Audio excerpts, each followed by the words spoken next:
Awesome. Okay. So you start out and your first chapter is why teach money to young kids. So just kind of tell us why we should teach money to young kids. Well, I think that finances touch every part of our lives, and it's so important. It's hard to have a successful and healthy life if you're not financially healthy. And that's just the basics. I don't even mean investing. I mean saving, I mean understanding debt, spending responsibly, and also knowing that money can do good for others and to give back.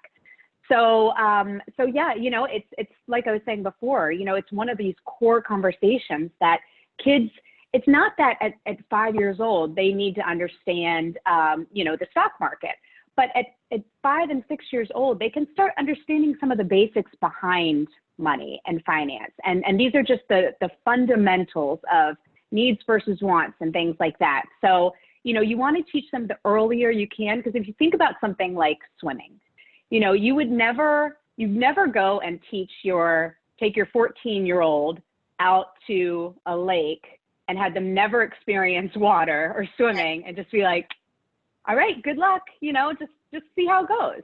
And, obviously you're not going to die if you don't understand finance, but it is something where you need to take some baby steps. You need to start out small when they're younger and build on that so that as they get older, they're comfortable, and then they can learn more complicated things. When they're adult, they're ready to be an adult. Yeah, that's really good. And so how do we make it painless? So let's say if a lot of us have kids my kids are, 7, 9, and 11 now, but we've got kids that are 3 and 5. Yeah, just kind of start us from the beginning of how do we make it painless? I love your step-by-step guide, by the way. Oh, thanks. I was trying to make it painless. I mean, you want to make it painless for the parents as well as the kids, because the parents are the ones who are going to have to teach this. And we all have a lot on our plate, I mean, I have so much on my plate, I can't add something else. So to make it painless, I think that one of the most important things is to incorporate it into real life. So there's a couple ways that you can do this. You can have conversations with your kids just when you're in the car or at home talking about, different things. You could start talking about things like needs versus wants. That's a really easy way to start. And that, if you think about it, that's the basis of every budget, is needs versus wants. That's all it comes down to. Do I need the Starbucks coffee, or do I just want it? I need Starbucks coffee. It's different for everybody, but it's all about needs versus wants. So you can start having these really, really simple conversations with your kids about, well, yeah, so is ice cream, is that a need, or is that something that you want? And just start bringing it up, just in your daily routines. And then other things that you can do are, when you're at the store, let your child help you with the shopping, say, well, do you think that, we should buy this one, or, talk through your buying process. When you're paying for something small, let them pay. I mean, I've let my now 6-year-old pay since she was 4, and she loved it. Kids love feeling like they're an adult and kind of part of the action. So I'd get a cup of coffee and I'd be, okay, you go pay for it. And she'd go pay for it, and she wouldn't understand what she was doing. She'd give them, a chunk of bills. And, cashiers are always really patient with kids, and they'd be like, okay, so you get 4 back, and here you go. And it's just exposure. You just want to start with exposure for kids. Yeah. And just make it part of the fabric of the conversations that you're having in your household. So then they feel comfortable. Yeah, absolutely. And this is absolutely. Do you see that people talk to little girls differently than little boys about money, or no? Or we can change that? That's really interesting. For little kids, I don't think anybody's talking about money. Yeah. So I think I think that's the problem. I'd almost be happy to see that there was a difference between the way parents are talking to little girls and little boys about money, but people just aren't talking to little kids about money. I'm trying to change that, and I'm hoping to change that. But I do think that people talk about it a little bit different as they get older. The reason I think that is because of the results. Obviously, men are typically the ones who are managing the finances in the household, and more men than women are in the financial industry. So clearly, somehow as parents, we are, whether we intend to or not, encouraging these, conversations or talking to our boys more than our girls as they get older, I think. Yeah.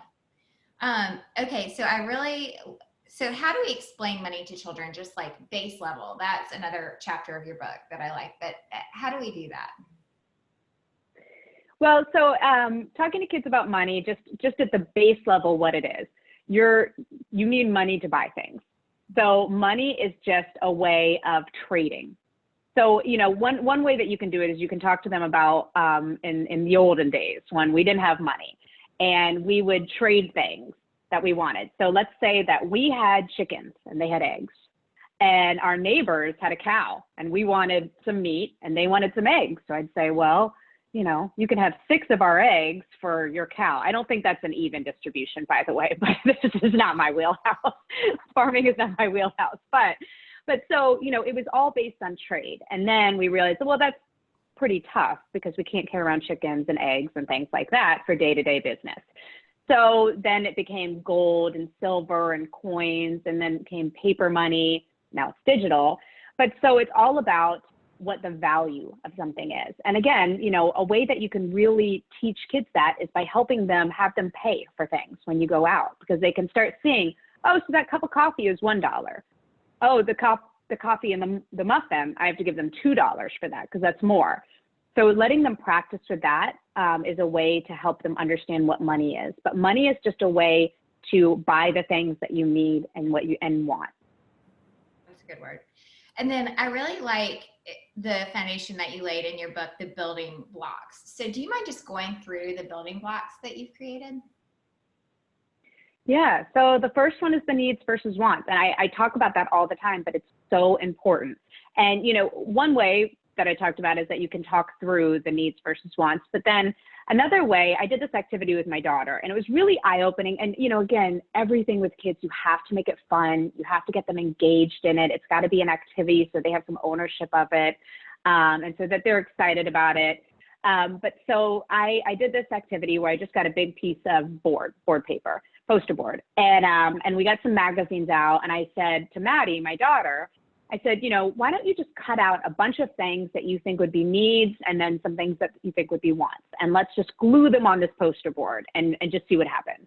So I really didn't, watch her. She was doing this. I let her do it on her own. So she was in there for like 30 minutes. It was a fun art project for her. And then we went in, and, what was just as interesting as her doing it was her walking through her thought process, because it got her thinking about things that you need versus things that you want. So she goes through and, she's got a bottle of water underneath, and she's like, well, we need water. So we got water underneath. And then, she's like, had a house under there. Well, we need a house to live, because if it rains, we need a house. I'm like, yeah, totally. And then under wants, she's got like a boat and some other things. And then she's got a picture of a zombie. And I'm like, so what is this? And she's like, well, nobody needs a zombie costume, but everybody wants a zombie costume. And I'm like, yeah, that's right. Let's so it's good to give them some space and freedom to let them explore in their heads what needs versus wants means, because from there you can start talking about priorities. And that's what's one of the most important things coming from grasping needs versus wants is priorities. So you prioritize your needs versus wants. If you've got a choice, you always go with what you need over what you want. And one way that we started talking about priorities in a kid way was around Christmas. They got these catalogs, and my daughter circled about 100 different things that she wanted. And I was like, okay, this is great. So these are the 100 things that you want. Now I want you to pick 5. She's like, what do you mean pick 5? And I'm like, so you need to prioritize. Which 5? If you can only have 5 things of these 100, which 5 do you want the most? And that's called prioritizing. So she did that. And then from that list, we took that list and said, okay, which one do you want the most? If you could only get one toy of these 5, what do you want the most? So she put one next to, and then we went down the list like that. And you can do that even if it's not Christmas. You can do it hypothetically. In my book, I have make a list of 10 things varying from things, your kid loves, like their dog, hopefully their mom, and things that your kids don't like spinach or dirt or whatever it is, and make a list and have them prioritize what they like the most to what they like the least. And again, it's just getting them to understand that certain things are more important than other things. So that's one of the big building blocks also. I think it's so interesting because that's exactly what we go through. This process is exactly what we go through in our financial minimalism course. for adults. And I think how much easier would this be for us if we just taught our kids these foundational steps that they could take with them as little arrows in their quiver for the rest of their lives, you know, because I know I didn't learn anything about money growing up. I mean, I don't know. You know, I knew my dad, when he would open the statement from his financial advisor, would like stomp around the house for a few minutes, but like that was really about it. I mean, that was just kind of what I knew about money. It's just interesting to make this part of the fabric of the conversations that you're having in your household and how impactful that could be. Then there would be no need for our course, which would be really awesome, actually, if everyone just kind of knew how to do this organically. So. Right. Okay, and then your concept of save, share, spend. Will you go through that? Yeah. So, you know, this is something a lot of people have heard of. Not everybody, but a lot of people have heard of this concept of when you have money, however you make it, you know, and this is as an adult also, but as a child, you put a little bit in a save jar, you put a little bit in a spend jar, and you put a little bit in a share jar. And, you know, just logistically, I recommend these being clear jars so your kids can actually see their money growing. You know, it's the old fashioned piggy bank. There's just 3 of them.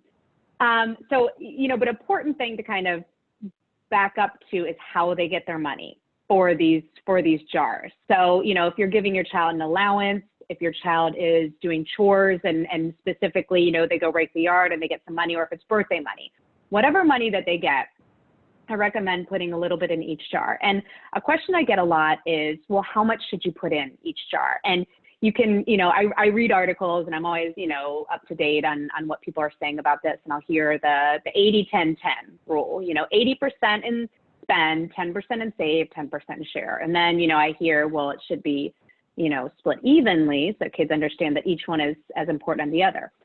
My philosophy is it doesn't matter. It doesn't matter how much your child puts in either one. And I actually don't think that you should be the one to direct how much your child puts in each one, because one of the most important things about getting your child interested in finance and taking ownership of it is for it to stay positive for them. So if they go outside and they rake leaves and they get $10 and you say, okay, well, you have to put $5 in save and $4 in share and $1 in spend. Well, it takes away ownership. It takes away control from them, and it makes it not quite as positive. So something that I've realized with my own kids and from talking to other people as they've started implementing this system is that kids naturally want to please.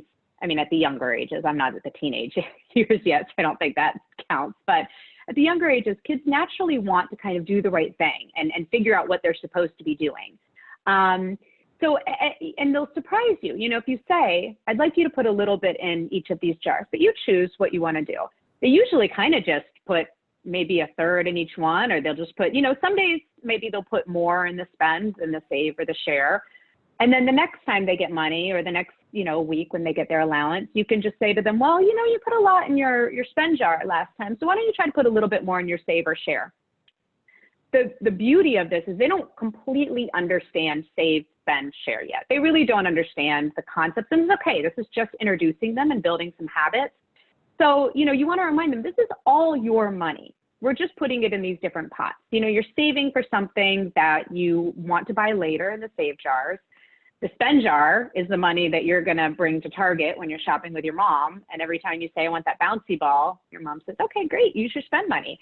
And the share money is something that you can give to something you care, is money you can give to something you care about to help them. So, you know, if you've got an animal lover, you can go and donate that to the local animal hospital, or maybe go to CVS and buy, you know, dog toys and donate them.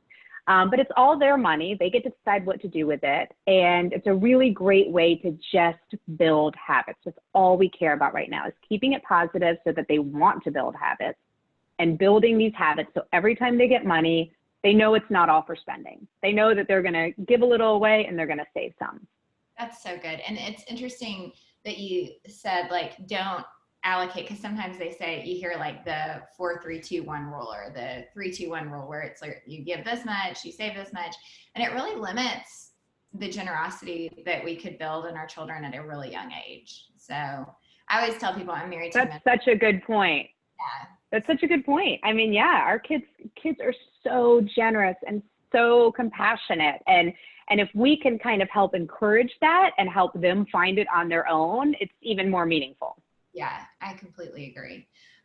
Okay, and then can you spend just a couple minutes on some advanced techniques? So you have somebody, a little kid who's like destined for Wall Street, or really good. How do we deal with kids that are really, really interested in money?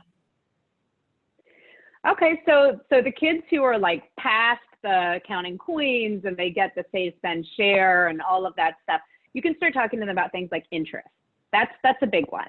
And you can do this for little kids. I mean, there's a world of things we could talk about as teenagers, but if we're still talking about little kids, start talking about interest. And all interest is if you put money away, then you can earn extra money on that money, because it's being able to be borrowed from. So and explaining it to kids, again, they're not going to totally get it when you tell them that. Once you start practicing, then they kind of start retaining it a little bit. So what you can do is when you're giving allowance to your kids, once they start getting the hang of allowance, and this is becoming, and they're understanding and they're saving and they're spending and they're sharing, start giving them interest.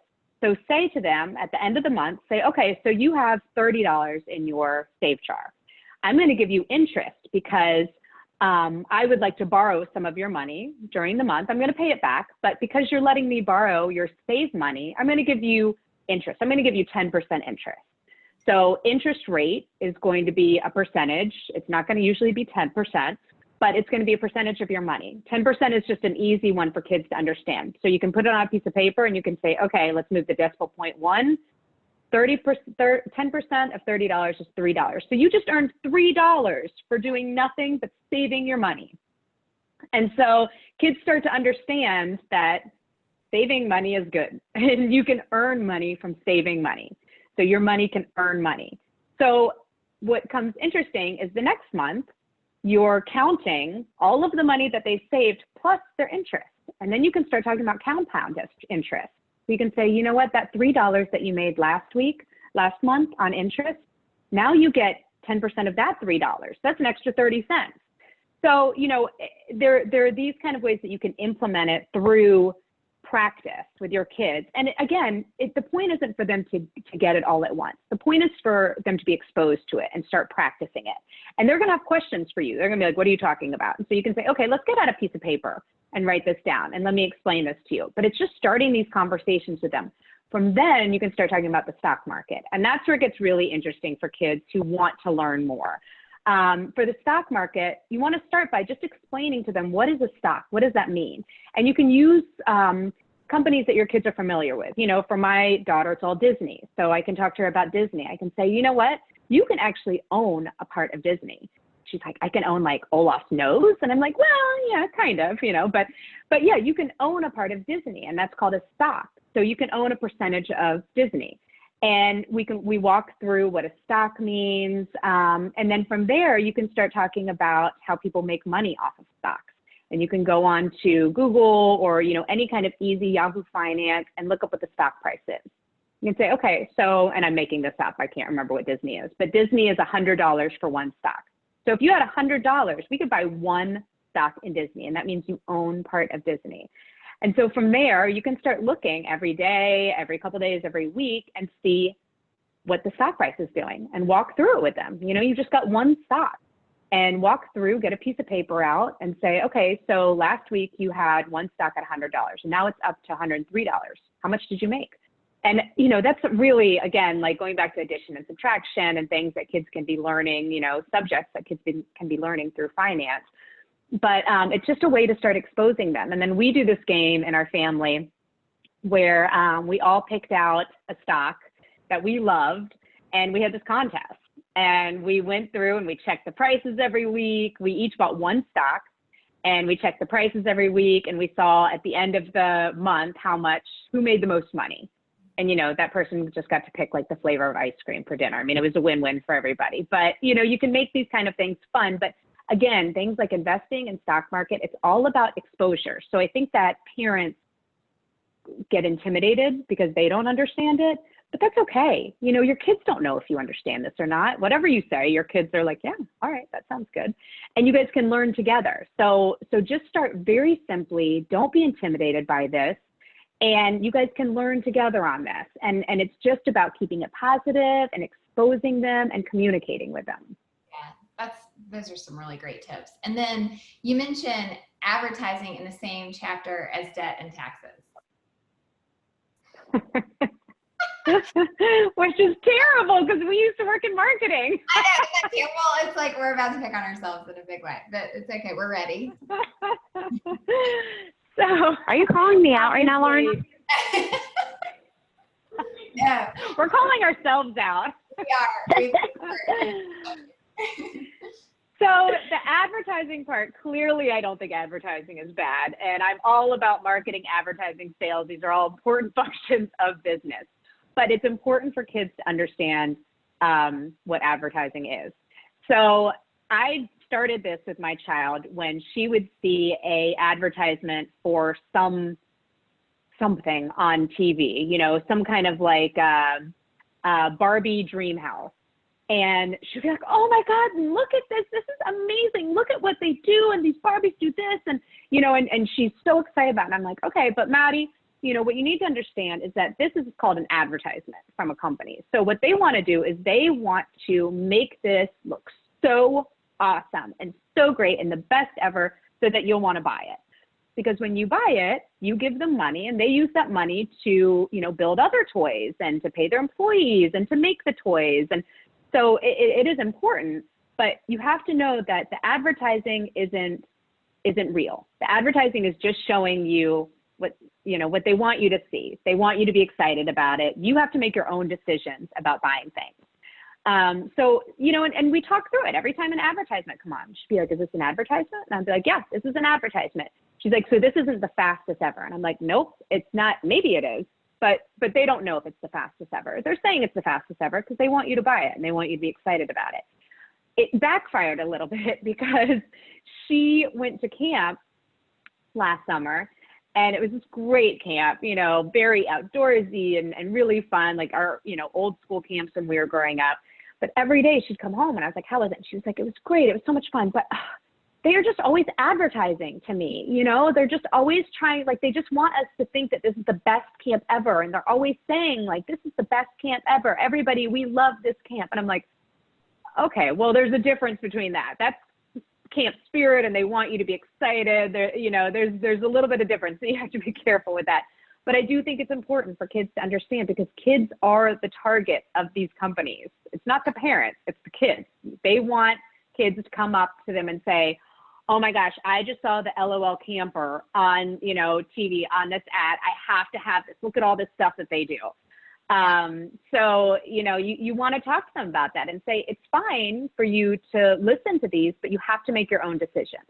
Yeah, that is so good. And especially if we think about the fact we don't usually talk to our children about money. So this like want is being ingrained in them from an early age with no check and balance to it. Just as right. You know. Well, I thought it might be good. I know we're sitting right at 10:30 and I want to make the best use of your time, Liz. Thank you so much. But do y'all have any questions? I'd love to open it up for questions for a couple minutes, if that's okay. Yeah, of course. I think someone's just commenting. Oh, okay. I don't know. Y'all can just unmute your lines if y'all have a question for Liz or for us. Quiet bunch today.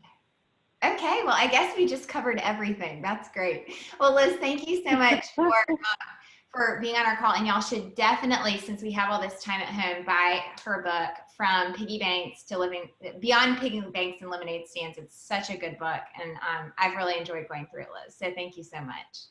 Oh, thanks so much for having me. It was great to be on here. I'm excited to see what you guys are going to be doing, and it was great being in touch with you again. I know. We'll have to do it more. Yes, definitely. Bye. Bye, guys. Stay well and healthy. You too.